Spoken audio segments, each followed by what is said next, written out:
Welcome to part 3 of the video walkthrough for the Capture the Flag exercise stapler. When we last left off, we had just established that limited shell using the PHP reverse dash shell script. And now we're going to go ahead and start pounding away trying to get some, I should say, privileged access using a couple of more exploits. Let's see how this is going to work out. So at my shell script, I've typed in who am I, and you'll see that we are logged on as www.data. Well, we need to be logged on as root to be able to have full root access. So let's go ahead and see how we're going to do that. From our earlier enumeration of this particular target, we found out that the machine was running Ubuntu 16.04. Well, we need to find out if there is an exploit that will allow us privilege escalation onto this machine so that we can get root access. Let's see how we go about doing that. Using searchploit, I typed in Ubuntu along with the version number, and then I followed that up with privilege escalation. Now if you go down here, you're going to have to find the kernel that we're currently using, and for us that's going to be 4.4.x, but also this has to be the 32-bit, which is the operating system that we currently have on our target. So we're going to look at this particular exploit right here, 39772.txt. I recommend going out to the internet and getting the latest version of this exploit. These get updated all the time. So just open up your browser. Now you can go to the GitHub site and you can go to their exploit database. And inside the database they have a search engine, and you can just type in what exploit it is that you want to find. Here's the download path, and this is also available up inside of the lab file. Now you can see it's pretty long, but again, just go to the GitHub site, or you can just type into Google the name of the exploit, and you'll bring up the search engine for the GitHub site, and then you can download it from there. Alright, so let's go ahead and see what we got here. So here's the download file itself. We're going to do the same thing as we did before with our previous download of that PHP script. We're going to go ahead and save it. We're going to open up the download directory.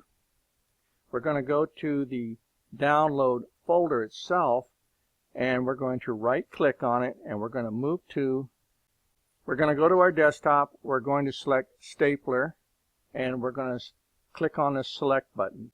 I've already downloaded it once, so I'm going to go ahead and just say replace it.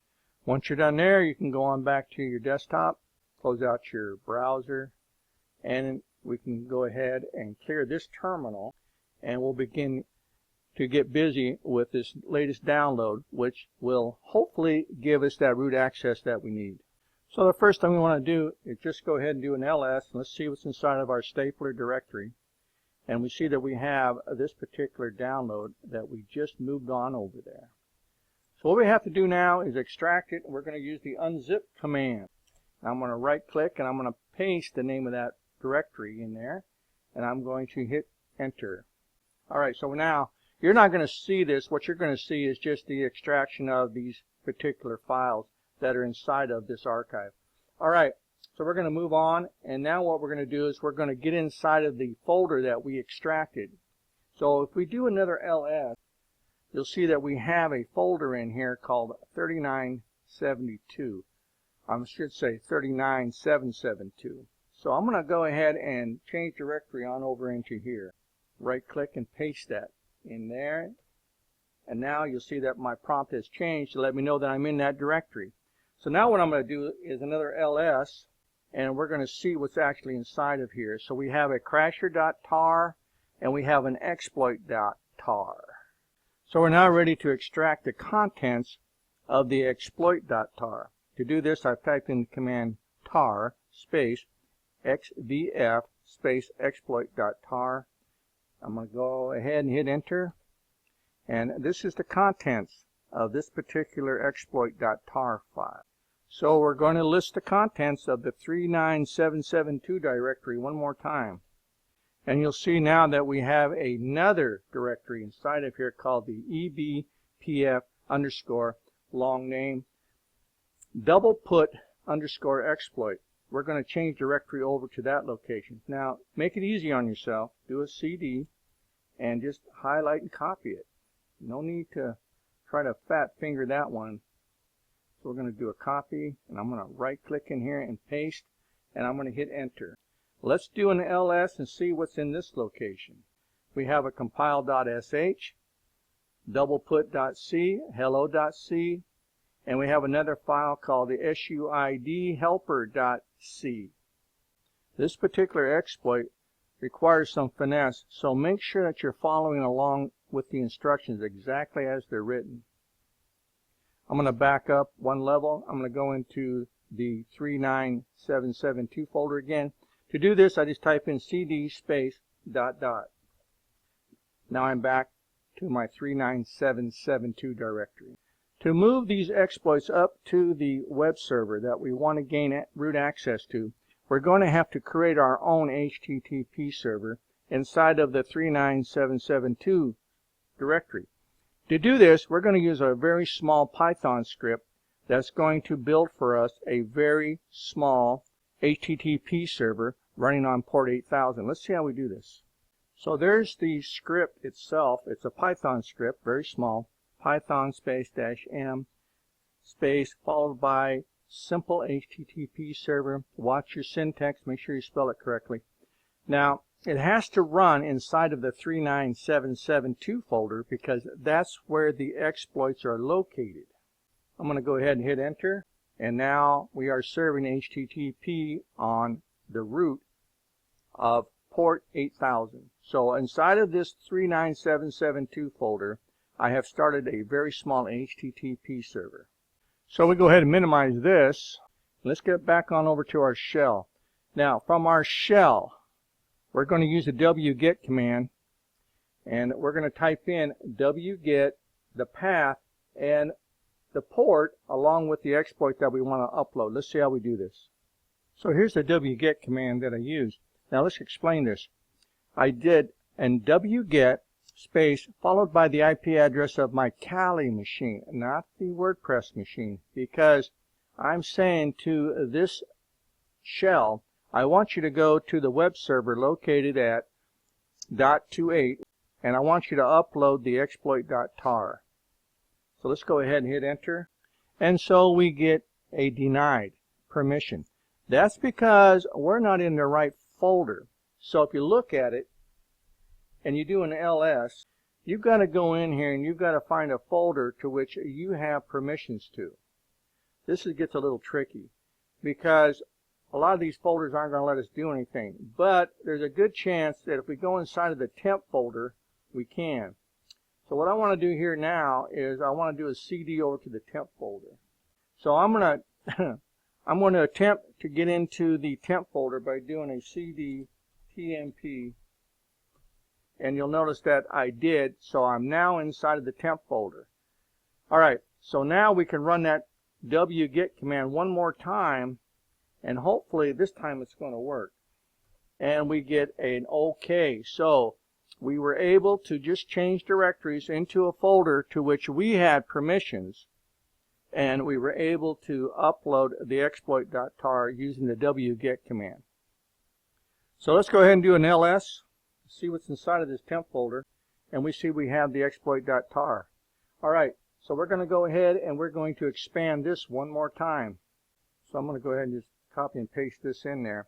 So again, it's tar space xvf space exploit.tar. Go ahead and hit enter, and it lets you know that those files have been extracted. So we're going to change directory over into this folder here. So I've typed in CD, and I've typed in, or I've copied and pasted in the path, and we're now inside of that folder. So we can do another ls, and we have the compiler.sh waiting for us, doubleput.c, hello.c, and the SUID helper.c. All good stuff. All right, now we're going to change permissions on the compiler so that we can run it as an executable. We're almost done here. So we're going to do the change mod space +x. Now this is going to compile the .sh as an executable, and that's done.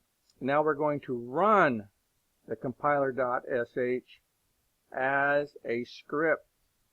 Let's see how we do that real quick. So I've typed in /compile.sh. I'm going to go ahead and hit enter. And in just a moment it's going to come up and it's going to give me some information about what's going to happen here within the next 60 seconds. So that's been done. Now we need to do another ls, and this time we're going to run another script called the double put. So I'm going to go ahead and copy that on over here. So this script is going to be also ran. I'm going to go ahead and hit enter on that one. And from here it's going to start to write, and it's going to get us the root access that we need. So you do everything as it's outlined inside of this part 3, and you do it correctly. And it, like I said, it does require a little bit of finesse because you've got to follow this exactly as it is instructed. So it's telling you that you're going to have root access in about 60 seconds. Alright, so we have root access now. I can go ahead and hit enter. So we've given it long enough, at least 60 seconds. So I've typed in cd /root to see if we can get into the root folder. So I guess I'm into the root folder now, so let's do an ls. And we have a number of files in here, and the one I'm interested in is the one that's called the flag.txt. I'm going to cut out the flag.txt and see what we show here. And we have now achieved root access. So there are some things in here that you've got to be aware of, such as waiting the 60 seconds, doing the right commands at all time, and being attentive to this last part of the walkthrough. It's very particular. If you skip any of those steps, you don't do the HTTP server, you don't do the extraction correctly, then you're going to have grief. So make sure you follow the directions exactly as they are shown in this video and in the lab.